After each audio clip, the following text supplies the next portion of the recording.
कभी सोचा है कि बचपन में सुनी गई एक छोटी सी 4 लाइन की कविता में इकोनॉमी और जिंदगी का एक पूरा का पूरा साइकिल छुपा हो सकता है? आज हम एक ऐसी ही जानी पहचानी कविता की परतें खोलेंगे और देखेंगे कि कैसे इसकी बस 4 लाइनें प्रोडक्शन से लेकर यूटिलिटी तक की एक बहुत गहरी कहानी बताती हैं। ये रही वो लाइनें। गैया गोबर पहनती है, मैया उसे उठाती है, उसके उपले बनाती है, खूब उनको जलाती है। इन शब्दों में एक सादगी है ना? एक ऐसी लय है जो हमें सीधा एक ग्रामीण भारतीय घर के आंगन में ले जाती है। लेकिन इन सीधे साधे शब्दों के पीछे एक बहुत ही कुशल प्रक्रिया छिपी हुई है। तो चलिए इस 4 लाइनों की कहानी को खोलना शुरू करते हैं। हम देखेंगे कि ये कविता कैसे प्रोडक्शन, ट्रांसफॉर्मेशन और आखिर में एप्रिसिएशन के कितनी खूबसूरत कहानी बुनती है। इस पूरी कहानी के सेंटर में ना 2 मेन कैरेक्टर्स हैं, एक जो देता है और दूसरा वो जो दिया जाता है। तो चलिए सबसे पहले मिलते हैं सोर्स से। सबसे पहले आती है गैया, यानी हमारी गाय। यही तो इस पूरे साइकिल का दिल है, वो स्टार्टिंग पॉइंट जहां से सब कुछ शुरू होता है। कविता उसे सिर्फ एक जानवर नहीं बल्कि एक देने वाली, एक जीवन के स्रोत के तौर पे देखती है। और गैया हमें क्या देती है? गोबर।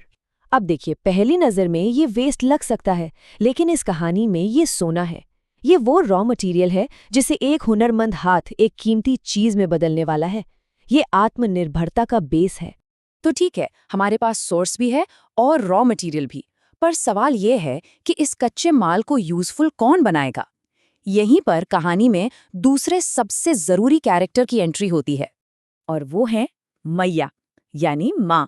वो इस कहानी की जादूगर हैं, एक ऐसी क्राफ्ट्स पर्सन जो एक बेकार समझी जाने वाली चीज को अपने हाथों से शेप देकर उसे एक मकसद, एक वैल्यू देती हैं। ये प्रोसेस 4 बहुत ही सिंपल लेकिन जरूरी स्टेप्स में पूरा होता है। पहला, गाय गोबर देती है। दूसरा, मैया उसे इकट्ठा करती हैं, ये सम्मान का काम है। तीसरा, वो उसे उपले का आकार देती हैं, जो कि एक कला है।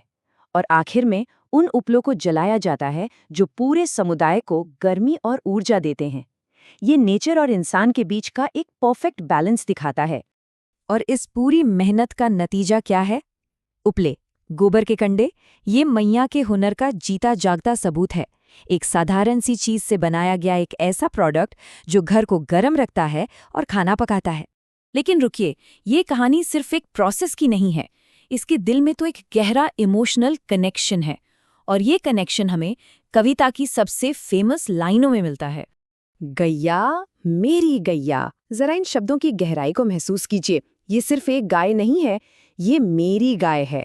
ये जो अपनापन है, ये लगाव उस वैल्यू और उस ग्रैटिट्यूड से पैदा होता है जो गाय परिवार को देती है। पर कहानी यहीं खत्म नहीं होती।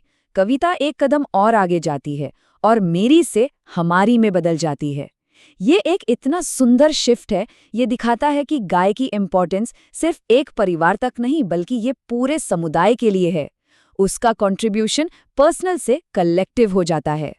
तो जब हम इन सभी टुकड़ों को एक साथ जोड़कर देखते हैं तो हमें क्या मिलता है? हमें सिर्फ 4 लाइनें नहीं मिलती, बल्कि एक पूरा सेल्फ सस्टेनिंग साइकिल मिलता है, जिंदगी का चक्र।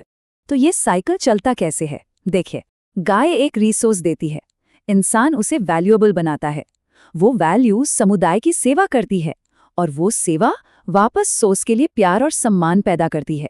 ये एक खूबसूरत सस्टेनेबल साइकिल है जो बार बार दोहराया जाता है। और ये हमें एक सवाल के साथ छोड़ जाता है कि हमारे चारों ओर ऐसी और कितनी साधारण चीज़ों में क्रिएशन और यूटिलिटी के ऐसे ही गहरे चक्र छुपे हुए हैं जिन्हें हम शायद बस देख नहीं पाते।